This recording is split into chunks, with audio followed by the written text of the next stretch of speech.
Hey everybody, how's it going? And welcome back to Copper Jacket TV. So I've been getting a lot of questions lately about what's going on with Boland v. Bonta and Renna v. Bonta.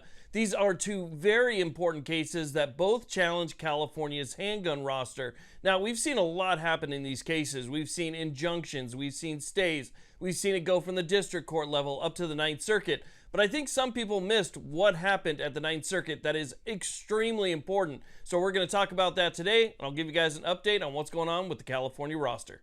This video is proud to be sponsored by American Hartford Gold. Listen, if there is one thing that those of us in the firearms community understand, it's that you cannot rely on the government for your protection. Not with your life, and especially not with your wealth. Look, throughout our lifetime, the dominance of the US dollar was unquestioned, but that may be changing. As we face unprecedented inflation, the world's biggest economies are ditching the dollar for the yen. Banks are failing left and right, and the government is discussing a total control of all of your money with the new digital dollar. Don't let your life savings become a casualty of failing corporations or currency wars. Now is the time to call the only precious metal dealer that I trust, American Hartford Gold. They'll show you how to protect your savings and retirement accounts by diversifying your wealth portfolio with physical gold and silver. With the finest products, amazing customer service, and a buyback commitment, American Hartford Gold has a 5-star rating from thousands of reviews and an A+ from the Better Business Bureau. American Hartford Gold supports content like this that is committed to bringing you the truth.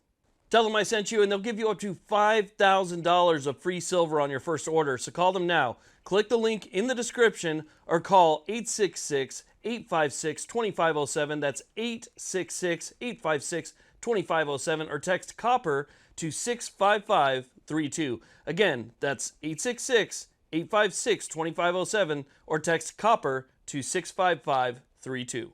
Okay, so let's go and talk about what's going on here. So the roster's got to be one of the most hated things in the entire state of California, and for good reason. It's basically a government-approved list of handguns that people in California are allowed to acquire because the state of California deems them to be safe enough. Now, the problem is that since the roster was first invented, designed, and deployed, it really has remained stagnant. I mean, there's a lot of things on there that are 25 plus years old, and until recently, nothing new had been added. And that's because the requirements to get on the roster are so ridiculous. You'd have to have things like micro stamping in combination with a loaded chamber indicator, with a magazine disconnect. I mean, the list goes on, and then California has to test it. There's money that has to be spent to be tested and then to get on the roster, and then your time on the roster could expire one day and you have to renew that.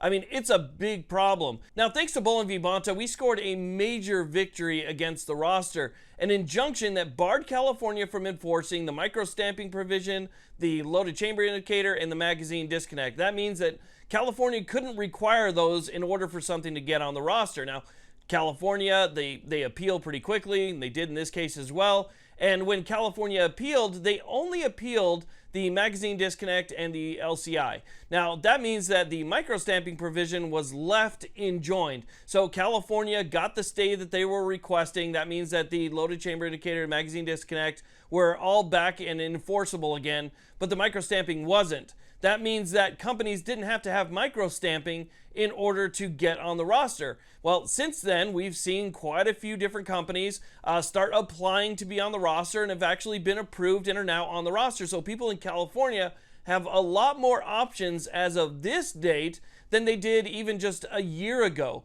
I mean, a year ago, the roster was significantly smaller. There was pretty much nothing new. And now we're seeing, again, major brands, major models, and things that are more up to date being added. That's all great, right?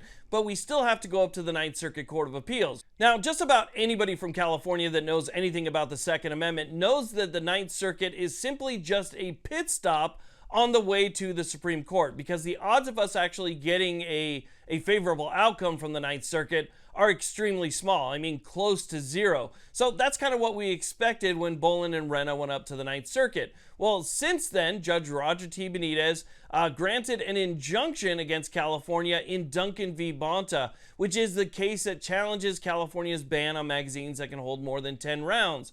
Now, the Ninth Circuit ended up staying that injunction. That case has since gone up to the Ninth Circuit Court of Appeals, or back up to the Ninth Circuit Court of Appeals, and we recently had oral arguments in that case where it played out pretty much exactly like you would expect. The state of California says that it doesn't violate the Constitution. It's in line with both Bruen and Heller, and we argued the exact opposite, that it implicates the Second Amendment and that, you can't find any historical analogs, no text, history, and tradition that's going to support California's unconstitutional law. I mean, all these laws, the roster, the bans, they're all unconstitutional. California knows it, but they're grasping for straws. Regardless, we recently had the oral arguments in Duncan v. Bonta. Now, what did the Ninth Circuit decide to do after hearing arguments in Duncan? Well, about a week later, they decided that they were just simply going to place both Boland and Renna in limbo. They decided to vacate the submissions to the Ninth Circuit, essentially just kind of leaving them out there hanging until the Ninth Circuit makes their decision in Duncan. So basically, they took both roster cases and just kind of threw them to the side and said, you know what, we're just going to deal with those later. We're going to worry about Duncan right now. And then after Duncan, then, maybe we'll pick those back up again.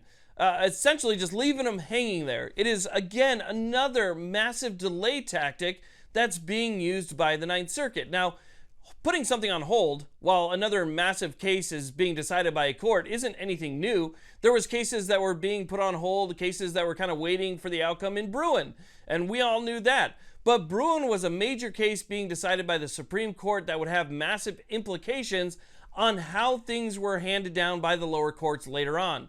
Okay, this isn't that. This isn't that, because no matter what the Ninth Circuit decides in Duncan, it's not going to change the Supreme Court precedent in Bruen or Heller. It's not going to change text, history, and tradition. It's not going to change how the Ninth Circuit is supposed to look at both Boland or Renna. It's not going to have an effect on how those cases should be looked at. So why they would put those on hold for Duncan is absolutely mind-boggling to me. The only thing that I can think of is it's because they don't want to deal with it right now.